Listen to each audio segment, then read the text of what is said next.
Hey y'all, I'm Shayna and I'm back with another review. This is for Tyler Perry Sistas, Season 7, Episode 5. Y'all, I'm still overcoming a cold, so I'm still a little congested, but we gonna still get into it. So let's go ahead and jump into the episode.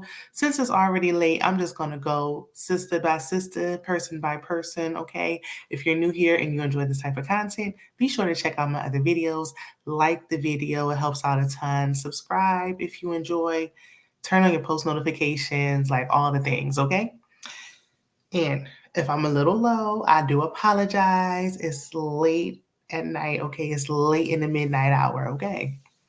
So let's start off with Karen because she had a lot going on when the episode first started. We picked up with Zach asking for that DNA test. At this point, we need to the baby needs to be born. Like, we need to just jump ahead a little bit more to her going into labor. She needs to give birth so we can get this DNA stuff squared away so we can move on. I am tired of it. Like, we don't even care no more. We're so tired. But she's offended and she's feeling away. And she's like, I don't even want you in the baby's life anymore. My thing is this, would I be a little, well, she can't be offended. It was between two guys. I would have been offended because I wouldn't be in this predicament, but I feel like at this point, he deserves to know. That's why I do think they at some point need to just make DNA tests mandatory, but they make too much money off of it because it's the men should know, especially in this situation. Like, how you got the nerve to be offended and it was between him and another person already. Of course, now I'm gonna be like, you know what? I need to know for certain. I can't take your word for it. Like, come on. But Mama Lisa was like, didn't I tell you to leave? And she looking like, you told him to leave? Yeah, girl, she told him to leave for this reason. Like, why would you pick the grand opening to decide you want to discuss this in front of everybody out loud? So the FedEx guy, Trey, he jumps up. He like, look, I don't want to overstep. I don't mean to interrupt, but is everything okay? All that made Zach do was laugh. He like, who is this guy? And yeah, Trey, not your place. I see we're trying to find like how we can fit him in to be her new man, but it's really not giving what it's supposed to give for me. Like, I don't need to see a budding relationship. I don't need to see no romance starting for her to move on. She's pregnant. Like, I know sometimes people date while pregnant, but it's not. It's not like she's dating while pregnant. She already didn't know who the child's father was. It's just too much going on. Goodness, enough. Just get a man the DNA test if you're so certain. If you want to, I mean, it'd be one thing if y'all was together and he was like, I want a DNA test, but y'all ain't and haven't been. Now I feel like she's hiding something. But this whole thing, again, I'm tired of Pam being overlooked. Pam deserves a good storyline, a love life as well. I can't just see, I don't know. Why would you want someone to want to start a relationship with Karen while all this going on? Like, as soon as he meets her, she's like 6 months pregnant. And some man is talking about, I need a DNA test because I don't know if it's between me or that other guy. Like, what? Anywho. Oh, and to jump ahead, because we still on Karen, her mom came in, she gave her a check. She needed some money towards the shop. Girl, you might be in over your head with this. Like, I'm all for having what you want, but not at the price of being like financially strapped. Like, every month you robbing Peter to pay Paul, you don't know what you're going to do. You're not going to have enough to rob Peter, pay Paul, and pay for this baby too in a minute. I guess she's banking on getting child support from Zach. But if it comes back that it's not Zach's, the real father deserves being a child's life. I'm going to say that. But even her mom was like, Miss Lisa was like, look, you being so spiteful, like prideful, like you're pushing Zach away. He wants to be in a child's life. Let him. So Dani went to therapy. We peeled back a few layers. We got deeper into her storyline. You know, we don't know, even to this day, we don't know much about her. She said she was in a DV relationship back in college. She was dating a star athlete. Her ex-boyfriend, you know, she told a story of how he was talking to her reckless in the locker room and it just went left. And she began to open up and break down. And after she got out of that session, my thing is, I wanted to see more of the session because the therapist was like, "Oh, you did good. Like, okay, so what's next? Next steps? What are we gonna do next week?" Like, I need to see. I guess we're gonna go to her with the rest of her sessions. I need to know what else. How are we gonna? What are the plans to heal from this? But I mean, it's her first session. She did good. She's starting, so that means she wants to work on her inner trauma.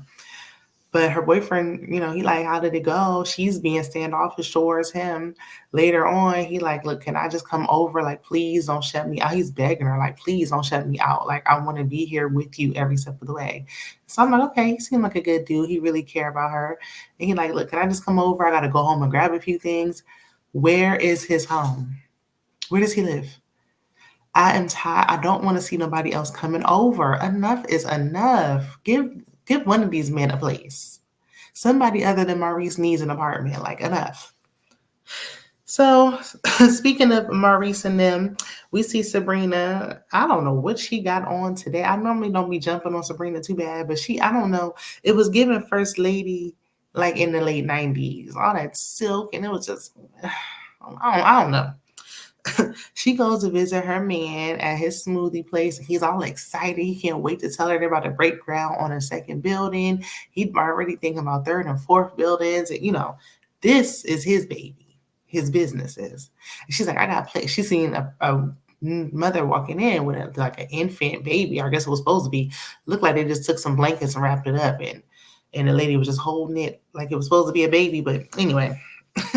So Sabrina looked and she was like, yeah, I got plans too. And he was like, well, you want to venture off into entrepreneurship. I'm here to help you. And she like, no, not that. It's personal. And he was like, well, what is it? And she's like, I want to freeze my eggs. And he said, I think you should. So in case you and I don't work out, you can have the option to have a baby. Sabrina, right then and there, you should have been like, you know what, this is not working, and just ended it. Like, why didn't you end the relationship in that moment? Like, why is this going on? Writers, we got to do better with Sabrina's storyline. We got to do something else. This ain't it. I was tired of her and Calvin's back and forth, but I would have rather listened to that than this. Like, if she wants to be a mom, where are we going with this? This man don't want it. Like, this don't even make sense. And so she felt the way. He was like, look, it's our busy time. It's rush hour right now. It was only 2 customers in there. Sir, please. So he was like, yeah, I got to go. And he like immediately shut down. He rolled up all the little paper he had with the layout of his new building and everything. He done rolled that up. He done lost interest. Like, her talking, that baby talk made him sick to his stomach, okay? He was like, oh, please get him. Go away from me with this. I already said I don't want no babies. And then he got these new businesses and doesn't want to be married again, only a long-term partnership. Sabrina, what are you doing? And why are you doing it? You want to man that bad girl? Settling just never pays off. I promise you it don't.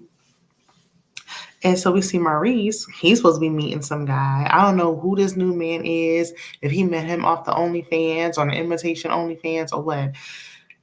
I don't know what they were talking about. The guy was like, yeah, this is a date. Like, we meeting at the club. Maurice talking about, I need my payment. The guy sharing that his ex-boyfriend had cancer. I'm like, what? Where are we going with this? It looks like he's dating an improved version of Q, a modern potential scammer, if you will. I don't know. Maurice needs to he like Karen needs to take a break from these men. So then we get to Gary. Whew, child. Gary. He get worse each episode. If my heater kicking on and y'all hear it, it's okay. It's all right. It's loud, but we almost done. But we're not done yet. So wait a minute. So Gary is plotting on trying to get some scandal to release for Andi's boyfriend. He can't stand that city council boyfriend of hers.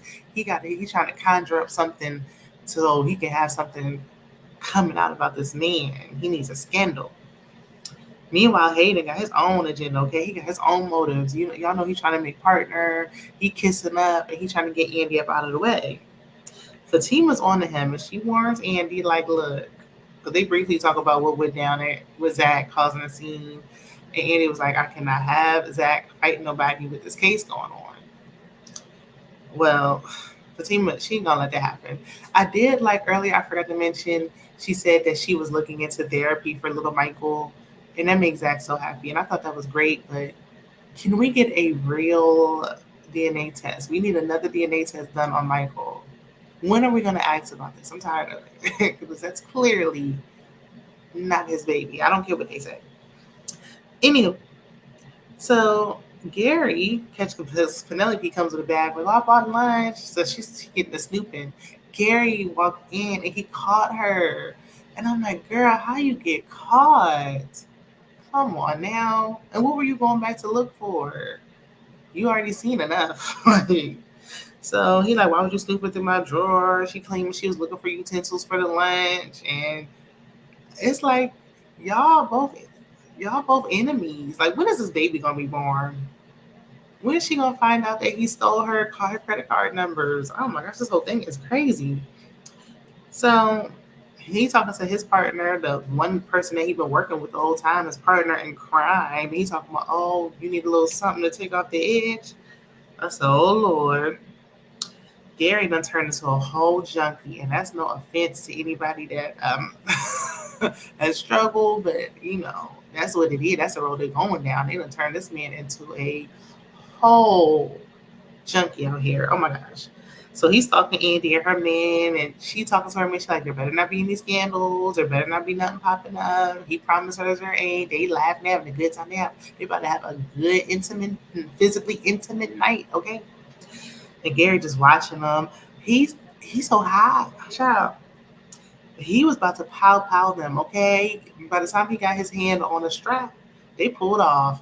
I said, Gary has lost his mind, okay? Lost it. Where do y'all think? I still don't know where they're going with these storylines. I have not a clue. No clue. Y'all let me know what y'all thought. It ain't, I ain't mad at it. It's keeping me on my toes. Okay. Let me know what y'all think about this season with the new writers thus far. And I will see you guys in the next one. Bye.